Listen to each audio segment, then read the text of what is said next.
Spiral, dial. Sci-fi with a soundscape. No, Pussum, you cannot go out.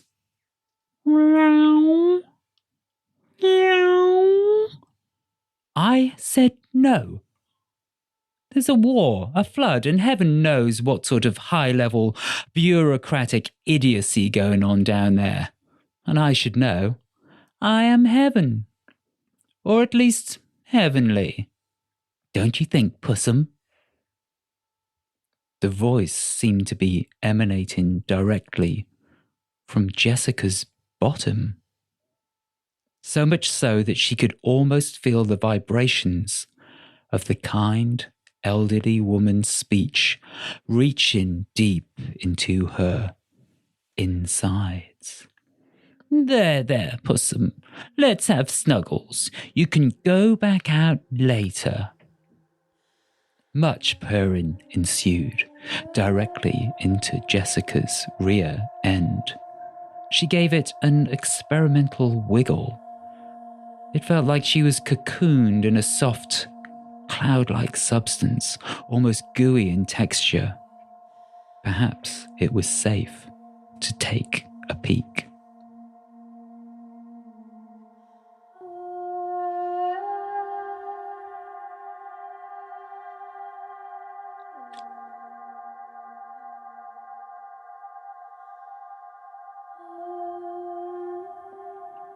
Tweaking open one eye, she gazed out onto the earth. The whole earth. What felt like a cloud was in fact a cloud. She was lying on a pink, fluffy, floating mass, a very, very long way up. Pure terror transmitted itself from her head to her toes, which contracted reflexively, curling her up into a tight ball. As she did so, her foot made sharp contact with a soft object. Ow! Do you mind, darling?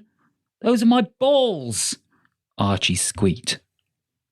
He sat, hands atop his knees, in the lotus position. Their precarious location did not seem to trouble him in the slightest. Archie, have you seen where we are? How high up we are? How the hell do we get out of this? Get out of it? I'm quite fancying the idea of getting into it. Want to join the 5 Mile High Club, darling? He walked his fingers over to her provocatively. She slapped them out of the way, and the cloud fragmented before her fist, evaporating. Careful, he said. There aren't many cumulonimbus clouds this solid up here. Placing her limbs more carefully this time, she rotated into a sitting position millimetre by millimetre. You don't have to be quite so cautious, darling, Archie drawled. It's only violence they don't like. They? The clouds, of course. Now, shh. I'm trying to catch the broadcast. Broadcast? The radio. On the way up, we came into a range of an extremely interesting signal.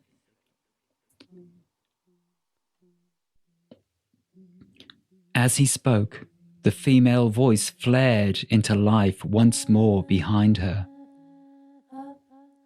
I think I'll do a spot of gardening now. You know, Pussum, have you seen my trowel? I could have sworn I left it over there.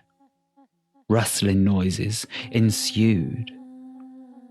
The words vibrated into Jessica's butt.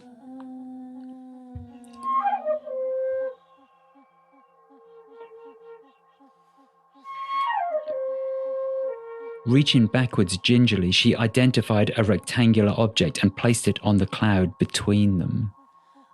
The radio. It was working all the way up here, although the broadcast material did seem rather odd. She twiddled all of the knobs, but the rustling noises continued. Don't fiddle with it, darling. I'm listening. He closed his eyes and resumed his meditation. There didn't seem to be an awful lot to listen to. All things considered, Jessica decided not to ask any more questions for the time being. Maybe she would have more luck investigating their situation herself.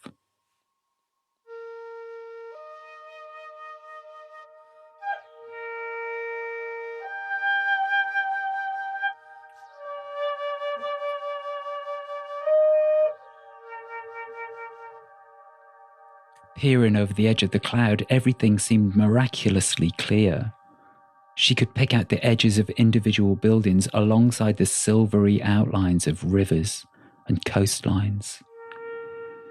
If she tried very hard to focus, she could even see the texture of the feathers on birds' backs as they flew below them.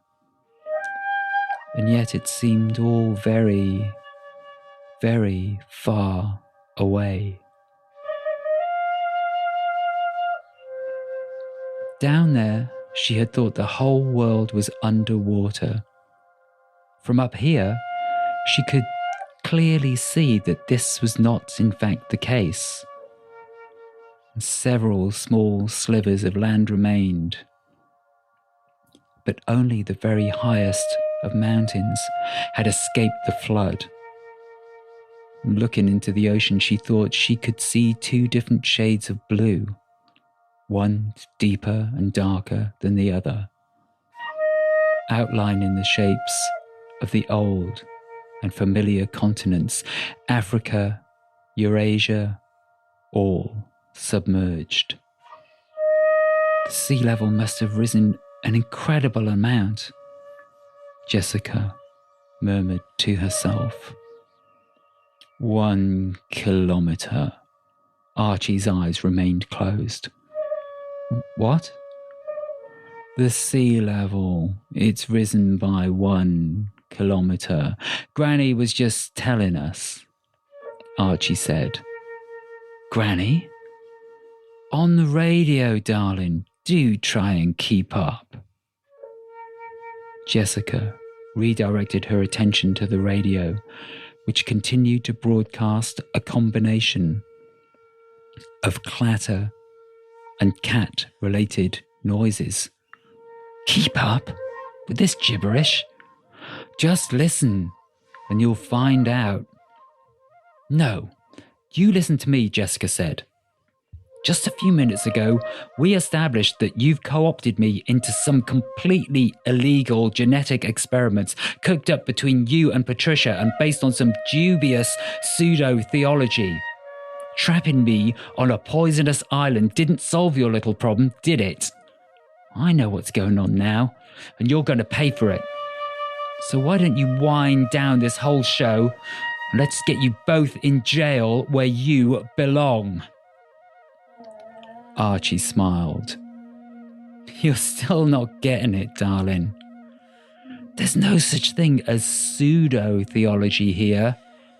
It's all very much practical, hands-on, and direct. I think I might have managed to get us a hotline to the big G herself.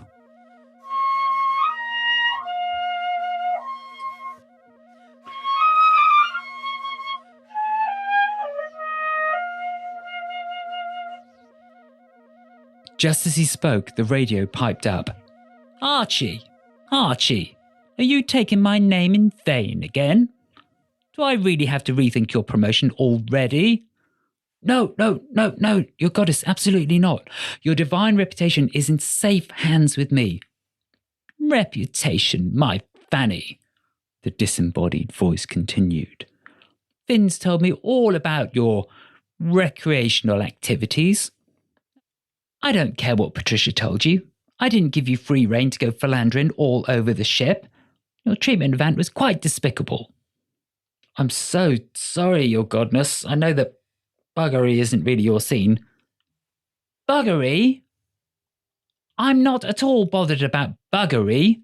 What's a willing arsehole between friends? No, you humans have got totally the wrong end of the stick on that one. I am talking about the lying, the manipulation, and above all, the low quality of orgasms you were doling out in my name. I really don't blame this one for not wanting to touch you with a barge pole. Only one word for it. Selfish. Jessica could scarcely believe her ears. Could she really be listening to the essence of divinity? Wasn't God worried about the dead babies, the human suffering, the countless people killed in the flood beneath them? Since Patricia and the captain started their hijinks, the world has been an utter shit show. The voice continued. Floods, wars, bad sex. There's only one thing you've done of any use whatsoever. You came up here at the perfect time. I've not really allocated much bandwidth to this universe, after all. Been too focused on my allotment and let it all get out of hand. In fact, I was seriously considering pulling the plug on all of it until you came along. It's so wonderful to have someone volunteer to fix it. Fix it? Jessica said. That's right, dearie. Either Archie here mitigates the chaos to my satisfaction, or I'm wiping the slate clean, a fresh start. I'll be checking in 24 hours to see how well you've got stuck in. And don't you dare eavesdrop until then. Over and out.